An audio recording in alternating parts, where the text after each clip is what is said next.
മസ്തകത്തിൽ മുറിവേറ്റ ആനയെ ചികിത്സിക്കാനുള്ള ദൗത്യം ഉടൻ ആരംഭിക്കും. ആനയെ മയക്കുവെടി വയ്ക്കാൻ അനുമതി നൽകി ചീഫ് വൈൽഡ് ലൈഫ് വാർഡൻ ഉത്തരവിറക്കി.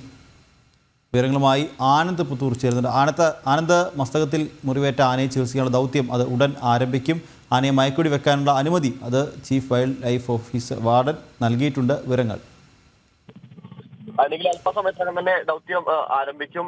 ഇന്ന് തന്നെ ആനയെ മയക്കുവെടി വെച്ചുകൊണ്ട് കുങ്കിയാനകളുടെ സഹായത്തോടു കൂടി കോടനാട് അഭയാരണ്യത്തിലേക്ക് മാറ്റാനാണ് തീരുമാനം. ഡോക്ടർ അരുൺ സക്രയും സംഘവും ആർആർടി അംഗങ്ങളും വനത്തിനകത്തുണ്ട്. ആനയെ ഏതാണ്ട് ലൊക്കേറ്റ് ചെയ്തിട്ടുണ്ട് എന്നാണ് നമുക്ക് അറിയാൻ സാധിക്കുന്നത്. എന്തായാലും മാധ്യമങ്ങൾക്ക് ആ വഴിക്ക് പ്രവേശനമില്ല.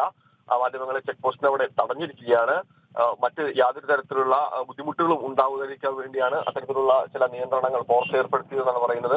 മാത്രമല്ല, ഡ്രോൺ ഉപയോഗിച്ചുള്ള വിഷലുകൾ എടുക്കരുതെന്നും കർശനമായിട്ടുള്ള നിർദ്ദേശമുണ്ട്. പ്രത്യേകിച്ച് ആനയെ അസ്വസ്ഥമാക്കുന്ന തരത്തിലുള്ള യാതൊരു ഇടപെടലുകൾക്കും അനുവദിക്കില്ല എന്ന് തന്നെയാണ് ഫോറസ്റ്റ് വ്യക്തമാക്കിയിട്ടുള്ളത്. എന്തായാലും ദൗത്യം അല്പസമയത്തിനകം തന്നെ ആരംഭിക്കും. കൂടുതൽ വിവരങ്ങൾ വരും മണിക്കൂറുകളിൽ വ്യക്തമാകും.